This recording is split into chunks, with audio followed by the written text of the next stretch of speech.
जय श्री राम दोस्तों, आप देख रहे हैं YouTube चैनल ज्ञान स्टार प्लस। तो दोस्तों, आप सभी का हार्दिक स्वागत और अभिनंदन।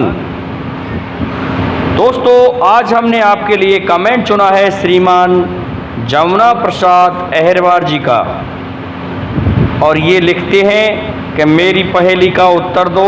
मेरा एक प्रश्न है, एक बालक प्रकट कियो शिवनाथ, दो होठों को खा गयो जोड़े हाथ। दोस्तों, इन्होंने लिख दिया है गोड़े हाथ, लेकिन जोड़े हाथ। तो दोस्तों, जब तक हम श्रीमान जमुना प्रसाद अहिरवार जी के कमेंट का उत्तर खोजते हैं, तब तक उन भाइयों से मेरा निवेदन है, जो भाई हमारे चैनल पर नए हैं वे हमारे चैनल को सब्सक्राइब ज़रूर कर दें, साथ ही बेल आइकन को भी प्रेस कर दें, जिससे कि आने वाले वीडियो का नोटिफिकेशन आपको मिलता रहे। दोस्तों, एक बार भगवान शिव और मां पार्वती काशी को चले गए, और काशी में एक दिन भगवान भोलेनाथ पूर्व दिशा की ओर मुंह किए बैठे हुए थे। अचानक माता पार्वती के दिमाग में मन में एक मजाक सूझा कि वो पीछे से चुपके गईं और पीछे से भगवान शिव के दोनों नेत्रों को अपने हाथों से बंद कर लिया।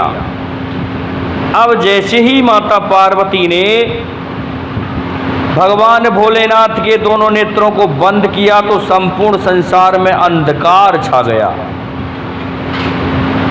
भगवान शिव छुड़ाने लगे अपने उन नेत्रों को, लेकिन संसार को बचाने के लिए भगवान शिव ने तीसरा नेत्र खोल लिया, जिससे पुनः उसमें रोशनी होने लगी, लेकिन अंधेरा जरूर था।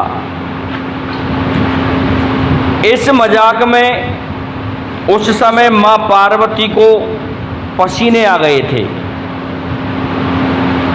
उनके पसीने की बूंदों से और भगवान शिव के पसीने की बूंदों से एक लड़का उत्पन्न हुआ।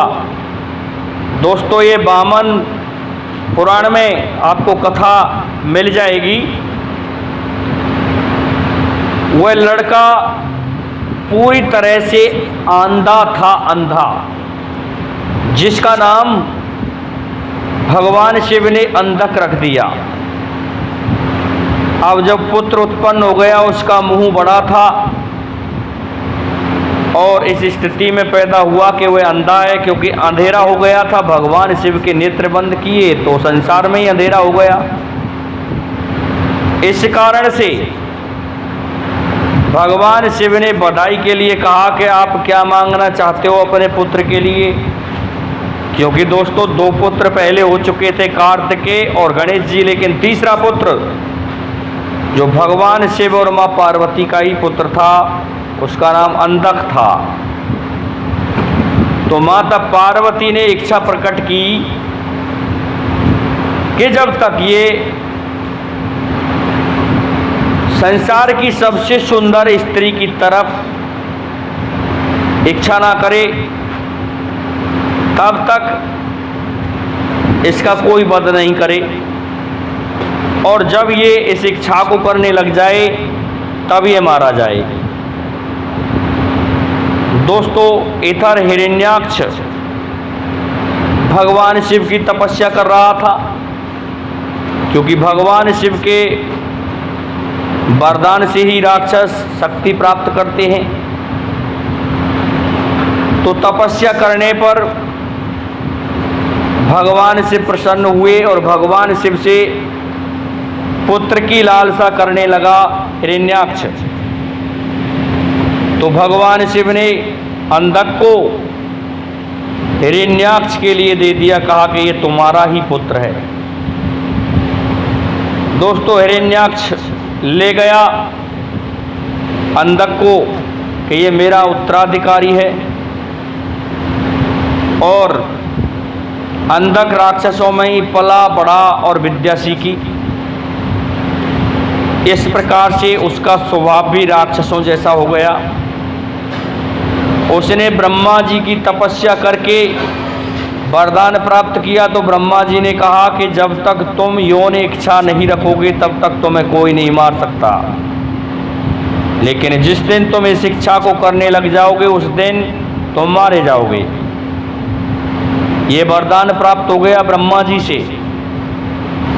तो अब तो अंधक ने समस्त देवताओं को जीत लिया और तीनों लोकों में अपना राज्य स्थापित कर लिया।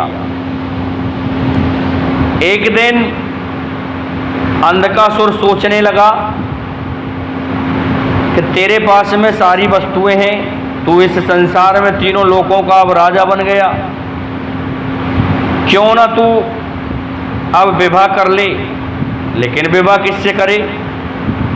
उसके मन में आया कि इस संसार में जो सबसे सुंदर स्त्री है मैं उसी से विवाह करूंगा, क्योंकि मैं तीनों लोकों का स्वामी हो गया।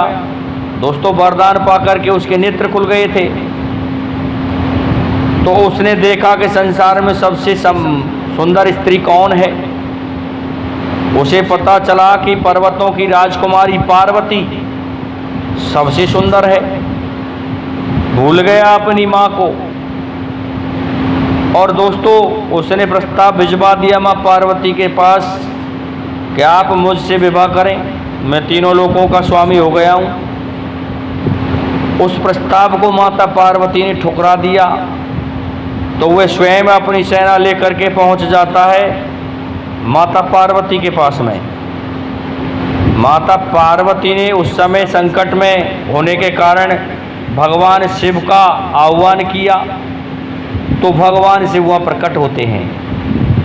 तो भगवान शिव कहने लगे, अंधकासुर तुझे इतना भी ज्ञान नहीं है, ये तेरी माँ है और फिर भी तू इससे विवाह करना चाहता है। तो वह भगवान शिव से कहता है कि चल रे फक्कड़, मैं तो इसी से विवाह करूँगा। तो इस बात पर अंधक में और भगवान शिव में युद्ध होता है। भयंकर युद्ध हुआ दोस्तों। इधर भगवान शिव राक्षसों को परास्त करते और मारते, उधर से गुरु शुक्राचार्य जो कि मृत संजीवनी जानते थे, अंधक की मदद कर रहे थे, उधर से वह जीवित कर देते थे। इतना भयंकर युद्ध हुआ। अंत में भगवान शिव ने अंधकासुर का सिर धड़ से अलग कर दिया और उसका वध कर दिया। तो दोस्तों, एक लड़का प्रकट कियो शिवनाथ, दो होठों को खा गयो